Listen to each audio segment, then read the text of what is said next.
저물매 제자들이 바다에 내려가서 배를 타고 바다를 건너 가버나움으로 가는데 이미 어두웠고 예수는 아직 그들에게 오시지 아니하셨더니 큰 바람이 불어 파도가 일어나더라. 제자들이 노를 저어 시별이쯤 가다가 예수께서 바다 위로 걸어 배에 가까이 오심을 보고 두려워하거늘 이르시되 내니 두려워하지 말라 하신대 이에 기뻐서 배로 영접하니 배는 곧 그들이 가려던 땅에 이르렀더라. 이튿날 바다 건너편에 서 있던 무리가 배 한 척 외에 다른 배가 거기 없는 것과 또 어제 예수께서 제자들과 함께 그 배에 오르지 아니하시고 제자들만 가는 것을 보았더니 그러나 디베랴에서 배들이 주께서 축사하신 후 여럿이 떡 먹던 그곳에 가까이 왔더라. 무리가 거기에 예수도 안 계시고 제자들도 없음을 보고 곧 배들을 타고 예수를 찾으러 가버나움으로 가서 바다 건너편에서 만나 랍비여 언제 여기 오셨나이까 하니 예수께서 대답하여 이르시되 내가 진실로 진실로 너희에게 이르노니 너희가 나를 찾는 것은 표적을 본 까닭이 아니요 떡을 먹고 배부른 까닭이로다. 썩을 양식을 위하여 일하지 말고 영생하도록 있는 양식을 위하여 하라. 이 양식은 인자가 너희에게 주리니 인자는 아버지 하나님께서 인치신 자니라. 그들이 묻되 우리가 어떻게 하여야 하나님의 일을 하오리이까? 예수께서 대답하여 이르시되 하나님께서 보내신 이를 믿는 것이 하나님의 일이니라 하시니 아멘. 하나님의 일을 하게 하소서라는 제목으로 함께 하나님 말씀 나누도록 하겠습니다. 사람이 태어나서 끊임없이 하게 되는 고민이 한 가지 있습니다. 무슨 일을 할까? 무슨 직업을 가질까? 어릴 때부터 주변에서 가장 많이 물어보는 질문 중에 하나도 나중에 뭐가 되고 싶니? 라는 질문입니다. 요즘 아이들에게 인기 있는 대답은 아마 유튜버일 것입니다. 그런데 저보다 윗세대 때 어른들이 어린이였을 때는 대통령이라는 대답이 인기가 있었다는 이야기를 들었습니다. 제가 어릴 때는 이유는 잘 모르겠지만 남자아이들이 많은 수가 과학자가 되고 싶다라는 대답을 했었던 때가 있었습니다. 저도 과학자가 되고 싶다고 대답했었던 기억이 있습니다. 그리고 시간이 지나면서 언제는 음악을 하고 싶었고 언제는 운동선수가 하고 싶었고 또 언제는 군인이 하고 싶었을 때가 있었습니다. 그래서 군인이 돼보기도 했었고 그런 직업을 가져보기도 했었습니다. 평생 무슨 직업을 가지고 무슨 일을 하는지가 사람에게 미치는 영향이 크기 때문에 이런 질문과 고민은 계속하게 되는 것이 자연스러운 일인 것 같습니다. 더구나 지금 이 시대는 과거와는 다르게 평생 하나의 직업만을 가지고 살아가지 않는 시대이기 때문에 더 이상 어릴 때, 청년 때만의 고민이 아니라 이후에도 계속, 심지어 은퇴 후에도 이어지는 고민이 된 것 같습니다. 특별히 예수 그리스도를 구주로 고백하는 크리스천들에게 이 질문은 더 중요하게 느껴집니다.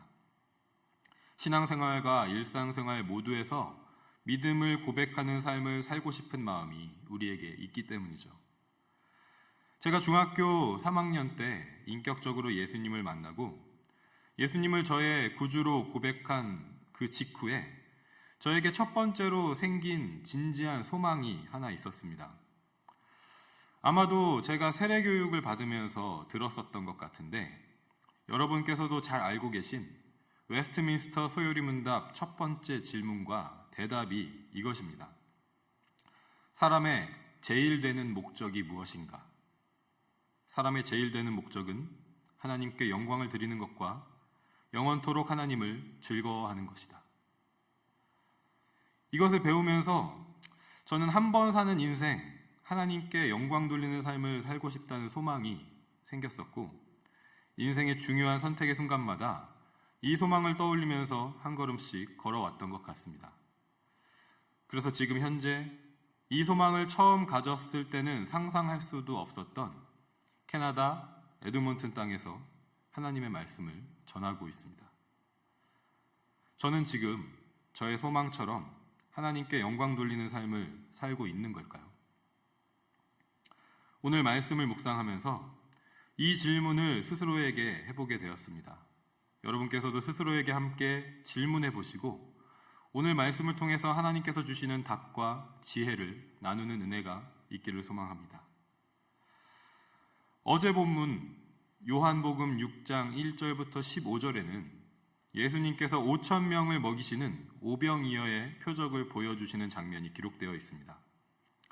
그리고 오늘 본문에는 예수님께서 물 위를 걸어서 배를 타고 있는 제자들에게 오시는 표적을 보여주십니다. 이처럼 예수님은 계속해서 사람들에게 표적을 보여주십니다. 물을 포도주로 바꾸시고 사람들의 생각을 다 꿰뚫어 보시고 병자들을 고쳐주시고 오병이어로 5,000명을 먹이시고 물 위를 걸으십니다. 이 모든 표적은 증언들입니다. 예수님이 그리스도시라는 증언들인 것이죠. 예수님이 성부 하나님께서 보내신 성자 하나님, 즉 하나님 자신이시라는 것을 나타내는 증거들인 것입니다. 따라서 표적을 본 사람들은 예수님을 그리스도로 고백하고 예수님이 하나님이시라는 것을 믿어야 했습니다. 그것이 예수님께서 표적을 보여주신 목적이었기 때문입니다. 하지만 사람들의 관심이 예수님이 하나님이신지 약속된 메시아인지에 대한 것이 아니었다라는 것을 우리는 알 수가 있습니다. 오병이어의 표적을 본 사람들의 반응은 14절에 기록된 것처럼 예수님을 자신들의 왕으로 삼으려고 한 것입니다. 그들은 예수님이 모세가 예언한 그 선지자 메시아라는 것을 알긴 했지만 그들은 자신들이 원하는 모습의 메시아가 있었던 것입니다. 병을 고쳐주는 메시아, 배부르게 먹게 해주는 메시아, 그를 왕으로 삼으면 평생 아프지 않고 평생 배고프지 않을 수 있다는 기대에 차 있었던 것이죠. 그래서 예수님은 오늘 본문 26절에서 이렇게 말씀하십니다. 내가 진실로 진실로 너희에게 이르노니 너희가 나를 찾는 것은 표적을 본 까닭이 아니요 떡을 먹고 배부른 까닭이로다. 예수님은 그들의 중심, 그들의 본심을 알고 계십니다. 그들이 예수님을 간절하게 찾았던 이유를 다 알고 계신 것입니다. 그것은 우선 1차적으로 예수님이 그리스도 하나님 자신이심을 나타내신 표적을 보고 증거를 받기 때문이 아니라고 말씀하십니다. 진짜 이유는 그들이 표적의 결과물로 주어진 떡을 먹고 배가 부르기 때문에 예수님을 왕으로 삼으면 배부르게 먹을 수 있다고 기대하기 때문이라고 말씀하십니다. 그러면서 27절에 그들이 제발 땅에 속한 것, 언젠가는 썩어서 없어질 유한한 것에 시선을 고정하지 말고 하늘에 속한 것, 영원한 것에 소망을 두기를 원하시는 간절한 마음으로 썩을 양식을 위하여 일하지 말고 영생하도록 있는 양식을 위하여 하라 라고 말씀하십니다. 그랬더니 사람들이 이어서 28절에 이렇게 질문합니다. 우리가 어떻게 하여야 하나님의 일을 하오리이까? 영생하도록 있는 양식을 위해서 어떤 하나님의 일을 해야 하냐고 예수님께 여쭤보고 있는 것입니다. 그런데 여기서 우리가 주목할 부분은 그들이 말한 하나님의 일이 문법적으로 볼 때 복수 형태라는 것입니다.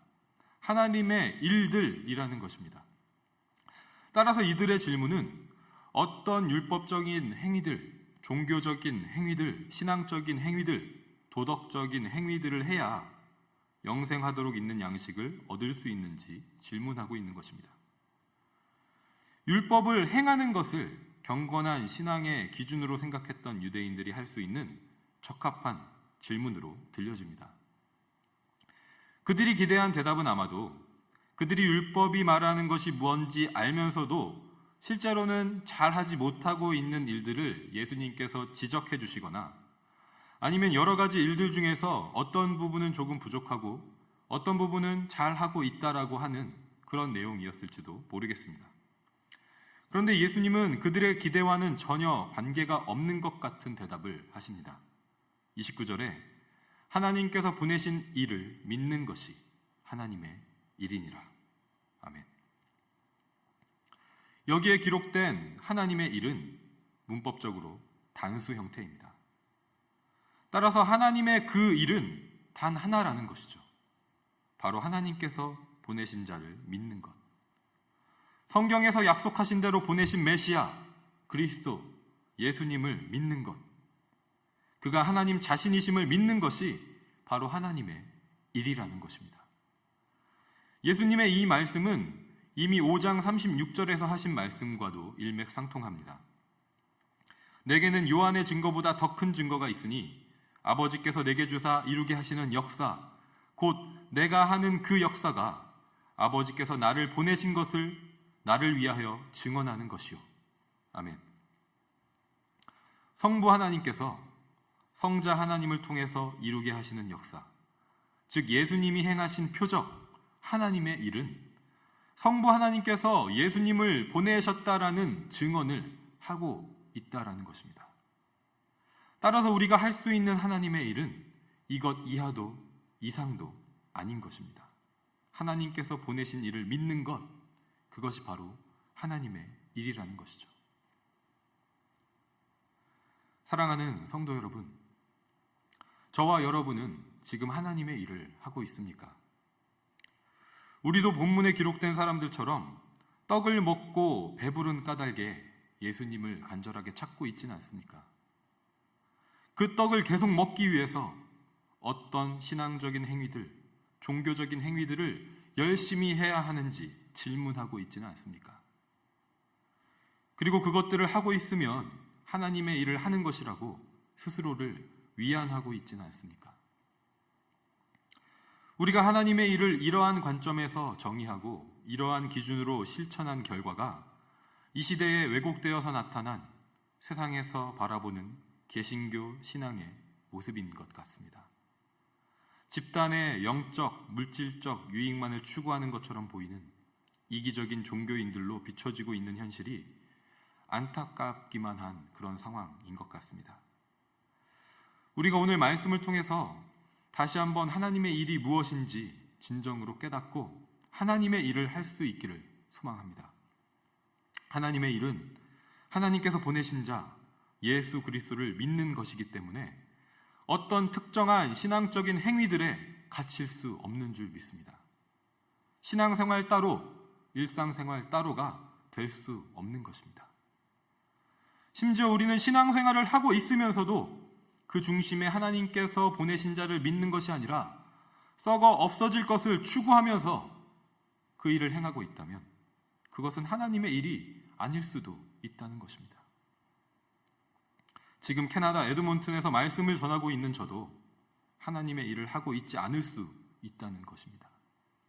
하나님께 영광 돌리는 삶을 살고 싶다던 저의 소망을 이루지 못하고 있을 수도 있는 것입니다.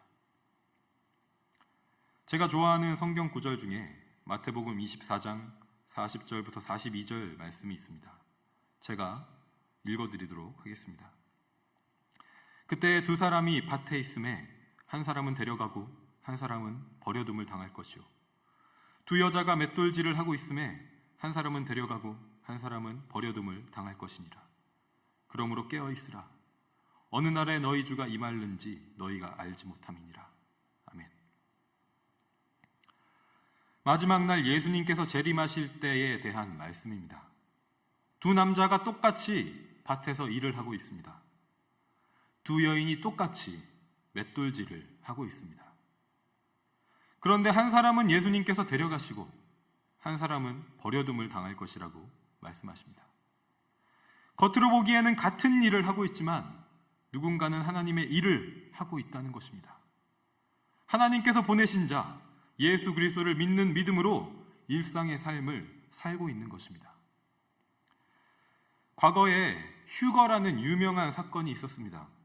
예수님께서 몇 날 몇 시에 오실 것이니까 모두 모여서 함께 예배하고 찬송하고 기도하면서 준비해야 한다고 주장하는 사람들이 있었고 그 주장을 따르는 수많은 무리들이 있었습니다. 하지만 그들의 주장은 거짓일 수밖에 없었습니다. 왜냐하면 오늘 말씀에서처럼 예수님께서 언제 오실지는 아무도 모르기 때문이죠. 우리가 예배드리고 있을 때일지, 우리가 일상의 삶을 살고 있을 때일지 알 수 없습니다. 따라서 우리의 신앙생활도 일상생활도 모두 하나님의 일이 되어야 할 줄 믿습니다. 저와 여러분의 삶이 신앙생활과 일상생활로 나뉘어지지 않고 언제 어디서든지 영원한 양식을 소망하면서 하나님께서 보내신 자 예수 그리스도를 믿으면서 하나님의 일을 하면서 살아가는 복된 인생이 되기를 주님의 이름으로 간절히 축복하고 소망합니다.